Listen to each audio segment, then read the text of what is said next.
Olá galera, sou Verônica Pedroso, criadora do canal Crimes Franceses. Seja muito bem-vindo mais uma vez para um caso criminal francês inédito. Muito obrigada pela sua presença, pelo seu like, pelo seu comentário. Se você está chegando aqui novo, seja bem-vindo e fica sabendo que esse canal aqui é pra gente conversar, bater papo mesmo aqui nos comentários, pra gente ficar sabendo que as pessoas são uma caixinha de surpresa e que infelizmente a gente não conhece ninguém. A gente tem que ficar sempre em alerta e cuidar da nossa segurança, porque ninguém vai fazer isso no nosso lugar.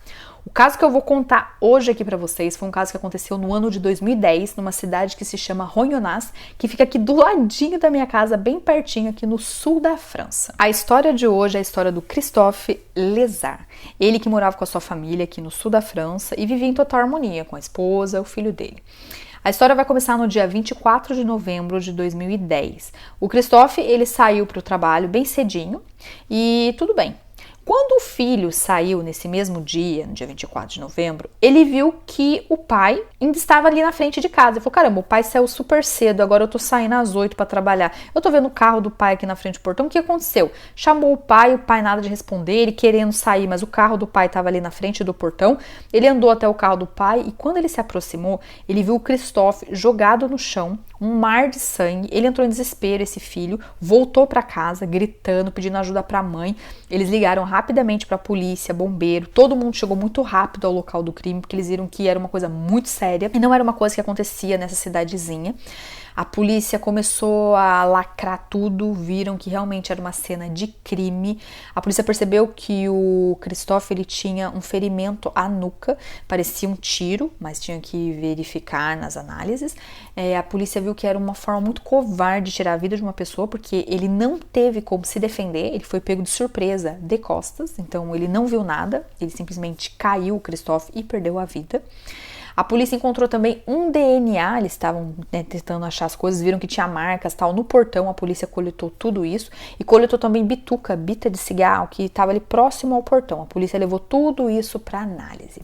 A polícia perguntou para a mãe, para o filho, se o Christophe ele tinha algum inimigo declarado e aparentemente não, tudo estava indo bem nos negócios, ele estava trabalhando tranquilo, não tinha inimigos, ele era uma pessoa agradável, então ninguém estava entendendo nada e foi aí que uma investigação começou. Um pouquinho da família Lézard para vocês conhecerem. O Christophe, ele era casado com uma moça chamada Roseline há 25 anos. Eles tinham ali os 50 e todos anos deles quando isso aconteceu. A Roseline, quando ela começou esse relacionamento com o Christophe, ela tinha 2 filhos num primeiro casamento. E juntos os dois tiveram um outro filho. Foi esse filho que encontrou o Christophe sem vida, jogado ali no chão. Então essa era a vida do casal. Eles viviam, numa família que tinha filhos do primeiro casamento, um filho do casamento comum dos dois, e era uma harmonia.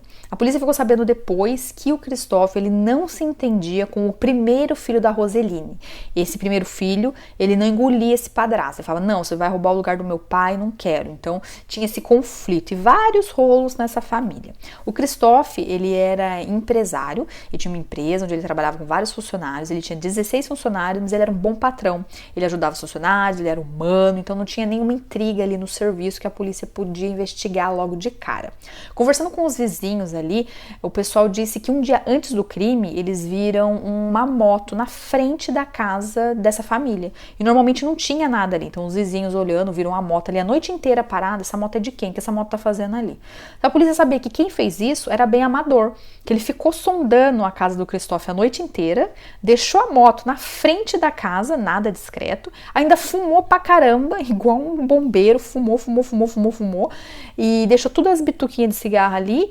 Então era uma pessoa totalmente amadora, ela não sabia o que ela estava fazendo, estava deixando pistas e provas em tudo quanto é lugar. Sem muitas pistas, a polícia decidiu interrogar o enteado que não gostava do Christophe, lembra? Do primeiro casamento da Roseline. Então chamaram esse cara e falaram, aí, você não se dava bem com seu padrasto, não queria que ele tomasse o lugar do seu pai, a gente tá sabendo. E daí ele falou, não tem nada a ver, eu era adolescente, eu não gostava dele mesmo não, porque, na nossa crise de adolescência, a gente detesta o mundo, e como teve a separação da minha mãe com o meu verdadeiro pai, eu não queria um outro homem dentro de casa. Então foi muito difícil pra mim, mas nem por isso eu queria matar o Christophe, não tem nada a ver, não queria saber disso não. Então a polícia conversou com ele, verificou os horários, viu que ele tinha um álibi concreto e que nesse dia da morte do Christophe, ele não estava aqui no sul da França, ele estava super lá no norte, tipo assim, 700 quilômetros. Ele não poderia ter feito isso com o padrasto dele. Então a polícia já descartou esse enteado, deixou ele de campo. A polícia decidiu conversar um pouquinho mais com a esposa, né, que ficou viúva. E ela falava que isso não surpreendia, falava, não, ele fazia umas coisas ilegais. Então ela confirmou para a polícia que o Christophe, na empresa dele, ele fazia muitas coisas ilegais. E talvez alguém tenha percebido isso e estava querendo matar o Christophe. Ela não estava, assim, muito surpresa com a morte dele, parecia que ela sabia que ia acontecer, sabe? Então a polícia foi até a empresa do Christophe para estar verificando todos os arquivos, saber o que ele estava fazendo de ilegal, se estava lavando dinheiro, roubando dinheiro de quem, se era de fornecedor, o que estava acontecendo. A polícia olhou tudo, gente, durante a investigação e eles não acharam nada de errado. O Christophe, ele era super certinho com a empresa dele, declarava imposto, não escondia nada, não lavava dinheiro. Então a polícia achou estranho, por que essa esposa tá falando uma coisa falsa pra gente investigar e perder o nosso tempo? O que tá acontecendo? Não estamos entendendo mais nada aqui, estamos totalmente sem pista de novo. Enquanto a investigação continuava, o exame do DNA saiu, os exames de pós-morte também. Ficou claro que o Christophe, ele morreu sim com um tiro de fuzil de caça aqui na nuca, foi uma coisa bem covarde. Encontraram DNA no portão da casa da família. O DNA encontrado era sim da própria vítima, o Christophe, porque ele abriu, fechou o portão, e tinha um outro DNA não identificado. A polícia bateu com a base de dados de DNA aqui da França e não encontraram nada. Ou seja, a pessoa não tinha antecedentes criminais. Quem fez isso com o Christophe ainda não tinha passagem pela polícia. Uma outra coisa que chamou muita atenção da polícia é que todas aquelas bituquinhas de cigarro, né, bita de cigarro, que foram para análise, não tinha nenhum DNA da pessoa. Quem fumou esse cigarro até hoje a polícia não sabe como que fumou, porque não tinha DNA da pessoa nesses finalzinhos aí, nessas bitucas de cigarro. No dia 3 de dezembro desse mesmo ano, aconteceu uma coisa inusitada na delegacia. Uma moça bonitona, loura, de uns 50 e poucos anos, uma senhora bem bonitona, chegou na delegacia dizendo: oi, meu nome é Liliane e eu sou a amante do cara que morreu, o Christophe. E a polícia falou: caramba, ninguém contou isso pra gente, ninguém sabia que ele tinha amante. E ela abriu o jogo. O Christophe, ele estava querendo se divorciar da esposa e ela não estava querendo. Eu sou uma amiga de infância, a gente estudou junto e a gente se encontrou nesse período da vida dele que ele tá insatisfeito com o casamento. Então ele deu um checkmate na esposa, dizendo: ó, vamos acabar por aqui, vamos parar por aqui, eu quero ver minha vida. Ela sabia sim da minha existência, porque ela já tinha pego, né, algumas provas, já tinha visto, eu não sei. Ela sabia da minha existência. Por que ela não comentou isso com vocês, eu não sei. Mas eu tô aqui pra dizer que eu tenho certeza que foi essa esposa do Christophe que fez isso com ele. Se ela não fez, ela mandou alguém fazer. Porque ela não estava querendo divorciar, ela estava realmente dificultando todo esse processo de divórcio. A polícia decidiu conversar com uma pessoa bem chegada do Christophe, a irmã dele, e perguntou: seu irmão, né, o que estava acontecendo na realidade do casamento, tal, que ninguém contou nada sobre a intimidade do casal. Você tá sabendo de alguma coisa? Ele era confidente? E essa irmã abriu o jogo, falou: olha, realmente ele era meu confidente, ele falou que ele tinha uma amante, que era essa Liliane, ele estava querendo divórcio, mas quando ele falou de divorciar para Roseline, a Roseline ficou histérica, gritando, não queria ouvir mais nada, jogou os pratos nele. Essa irmã do Christophe, minha gente, ela confessou pra polícia que o Christophe estava vivendo com medo na casa dele, na própria casa, ele estava vivendo com medo. Só pra vocês terem uma ideia, ele sempre comprava comida congelada e ele fazia a comida dele e ele comia, porque ele tinha medo da esposa envenenar ele. Ele não bebia água em copo que ela trazia, ele sempre tomava água da torneira diretamente, porque ele tinha medo que ela envenenasse. Então ele estava vivendo um período da vida dele assim bem difícil. Essa irmã do Christophe, a vítima, ela deixou bem claro pra polícia também que logo que o Christophe ele falou: Roseline, quero o divórcio, a primeira coisa que ela fez foi rapar a conta conjunta do casal. Eles tinham uma conta com 160 mil reais e ela rapou todo esse dinheiro e pegou pra ela. Até hoje ninguém sabe o que ela fez com esse dinheiro, aonde guardou. Mas aí a polícia começou a ver que essa esposa talvez seria a mandante ou a autora desse crime, porque ela sim, ela tem esse ranço com o Christophe, porque ele tinha amante, porque ele queria seguir em frente, ela talvez não estaria engolindo essa história de ser passada para trás, ou um relacionamento não deu certo, então a polícia focou nessa esposa. Mais uma vez, a polícia convocou a Roseline, a esposa da vítima, o Christophe, para o interrogatório. E no interrogatório ela estava calma, tranquila, e falando, eu não tenho nada a ver com isso, meu álibi é concreto, eu pedi o divórcio, não foi ele, porque o relacionamento já estava desgastado, e não tem nada a ver, o dinheiro que eu peguei era um dinheiro meu, o Christophe tinha o dinheiro dele da empresa, era o dinheiro meu, ficava na conta conjunta, eu peguei o dinheiro pra mim. Não tem como vocês comprovarem que eu matei ou que eu mandei alguém matar, não tem nada a ver. Quando a polícia perguntou pra ela, Roseline, você sabia que ele tinha essa amante, a Liliane? Ela deu de louca, não sabia de nada, amante, não fiquei sabendo de nada. Só que a polícia já tinha lido o histórico de mensagem, telefonema, e-mail dela, e a polícia viu que a Roseline, muitas vezes ela mandava e-mail pro marido, ameaçando o marido e falando de uma amante. Então ela sabia da amante, por que ela tava mentindo pra polícia? Só que ela não explicava nada, as 48 horas passaram e a polícia infelizmente teve que deixar essa mulher embora porque não tinham provas concretas contra ela. Em outubro de 2011, o DNA que eles encontraram no portão deu mate com o cara. O nome desse cara é Christophe Minger. Eu vou chamar ele só de Minger aqui pra gente não ficar perturbado com o nome da vítima, que também é Christophe.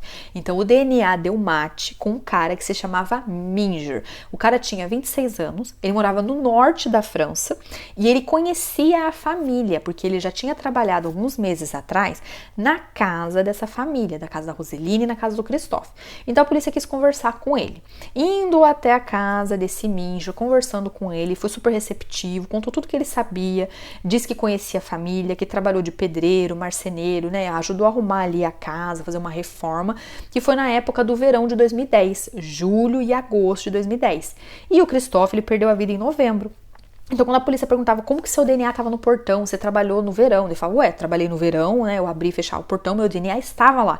Só que a polícia sabia, né, a polícia científica, não faz sentido nenhum. O portão é uma coisa que fica do lado de fora, ao ar livre, tem chuva, tem sol, tem vento, um DNA não fica tanto tempo assim. Você trabalhou em julho e agosto, o cara foi morto em novembro. A gente ia ter muita dificuldade para encontrar o seu DNA. E o DNA foi encontrado muito fácil.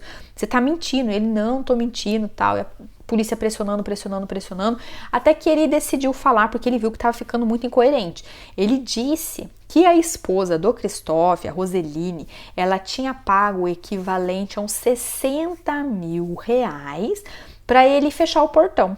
Então a polícia falou, você mora a mais de 700 quilômetros. Você recebeu esse dinheirão todo só para fechar um portão? E ele falava, ela me pagou essa grana, falou, vem aqui em casa, eu te dou esse dinheiro e você fecha o portão para mim. Eu fechei o portão, não sabia o que ela queria, mas eu tava precisando do dinheiro. Pegar uma bolada dessa pra fechar o portão, eu peguei. A polícia falou, gente, não é otário, cara, você tem que ter feito outra coisa. E ele falava, não, nada a ver, peguei o dinheiro pra fechar o portão. O que aconteceu depois, eu não sei. Claro que a polícia, mais uma vez, conversou com essa esposa, Roseline. E dessa vez ela foi bem direta. A polícia falou, a gente já tá sabendo do Minger, ele veio aqui fechar o portão e a polícia jogou um verde lá e ele confessou. Daí ela falou, sim, eu paguei um valor bem alto pro Minger pra ele matar o meu marido, porque eu não estava aceitando o que estava acontecendo dentro de casa, então eu paguei para ele sim. Claro que nessa hora o Minger e a Roseline, eles já ficaram presos para maiores esclarecimentos, para estar dando continuidade à investigação. Tentando entender por que a Roseline falou com o Minger e como que ela conversava com ele, como que eles montaram tudo, como foi premeditado, a polícia não encontrou nada. A Roseline, ela nunca falou com o Minger por SMS, telefonema, e-mail, não tinha contato entre os dois ali direto. A polícia não estava entendendo como que eles conversaram. Só que daí a polícia começou a ligar os pontos. Esse Minger, ele morava no norte. Quem que mora lá no norte? É o primeiro filho da Roseline. Aquele filho que não gostava do Christophe. O Arnaud. Nossa, é verdade. Será que o Arnaud, ele não foi a ponte? Será que ele não fez essa comunicação entre a mãe Roseline e o Minger? E daí eles foram conversar com esse filho. E minha gente, foi batata. Quando eles foram lá pro norte da França, conversaram com esse filho da Roseline, que não gostava da vítima, o Christophe, ele confessou de cara que sim. A mãe dele reclamava demais demais do Christophe, que ele também já não gostava, né? Era o padrasto dele. E ela reclamava, dizia que estava sendo maltratada com palavras, fisicamente, e que ninguém ajudava ela, e que isso, que aquilo. Então ela precisava de ajuda. Então ele teve a brilhante ideia de ajudar essa mãe, porque essa mãe estava pressionando demais ele. Então ele foi o intermediário entre a mãe dele, a Roseline, e o Minger, que foi o cara que fez esse crime horrível. O filho da Roseline, já no interrogatório, ele confessou para a polícia que ele comprou um fuzil de caça, deu pro Minger. O Minger colocou numa mochila, pegou uma motono que o Arnaud tinha comprado para ele e ele desceu aqui para o sul da França. Então ele fez mais de 600, 700 quilômetros de moto com uma arma na mochila, não foi pego em nenhum momento.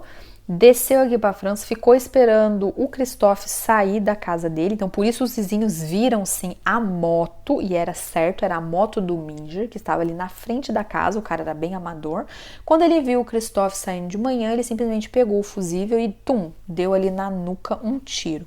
E o Christophe não teve como se defender, foi uma coisa assim bem covarde e premeditada. O julgamento para esse pessoal aí aconteceu em junho de 2016, e nesse julgamento, a Roseline, ela estava assim bem tranquila e ela falava que ela não aceitava o fato de ser trocada por outra mulher.